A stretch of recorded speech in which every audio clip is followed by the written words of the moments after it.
Trending at talaga namang nakayayanig ang mga kaganapan umpisa pa lang ng linggo. Kaya naman, we're giving you full access to the most talked about celebrities and personalities with just one click.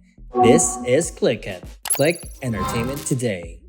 Nakumpirma ang pagkakaaresto sa asawa ni Chito Miranda na si Neri Naig ng Southern Police District. Ayon sa SPD Facebook page, inaresto si Neri dahil sa 14 counts ng paglabag sa Section 28 ng Republic Act No. 8799 o Securities Regulation Code.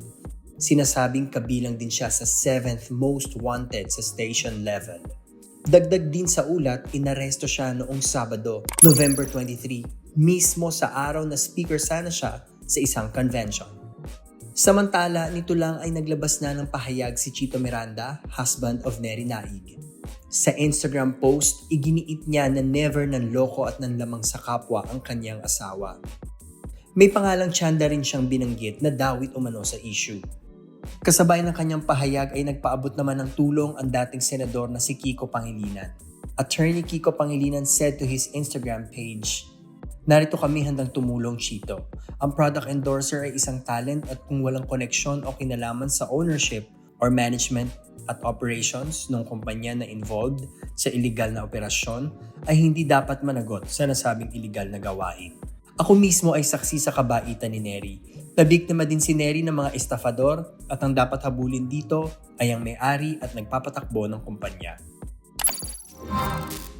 Matatanda ang naging usap-usapan ang photo ni Catherine Bernardo kung saan makikita siyang nakapost sa pinto na may nakapaskil na pangalang Martha Blythe.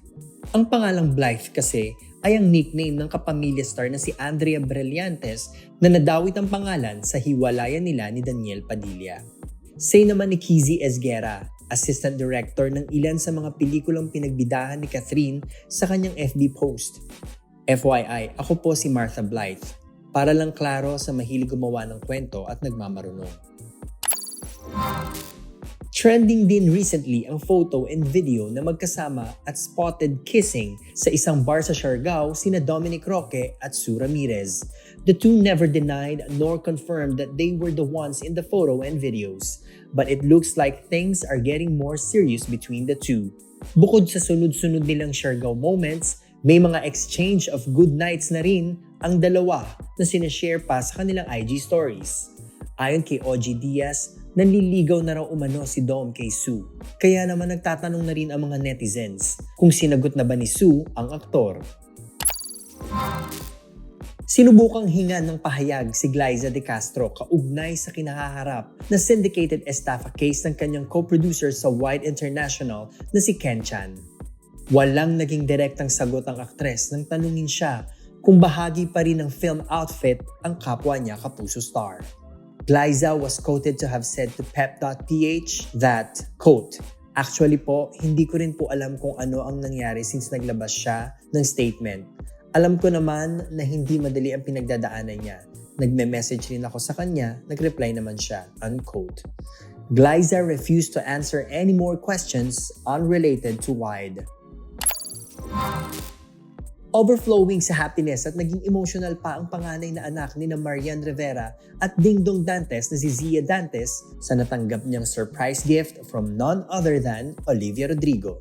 Sa in-upload na video ni Marian Rivera, makikitang excited na ina-unbox ni Zia ang kanyang birthday gift na naglalaman ng locker box ng Guts merch, memorabilia ng personal note mula sa singer. "Thank you so much, Olivia Rodrigo. Ate Z is so happy with your gift. No wonder so many people admire and love you. Zia loves you so much." Caption ni Marian sa kanyang post about Olivia's gift to Zia. That is from her. Well, actually... Wait. I know what this is.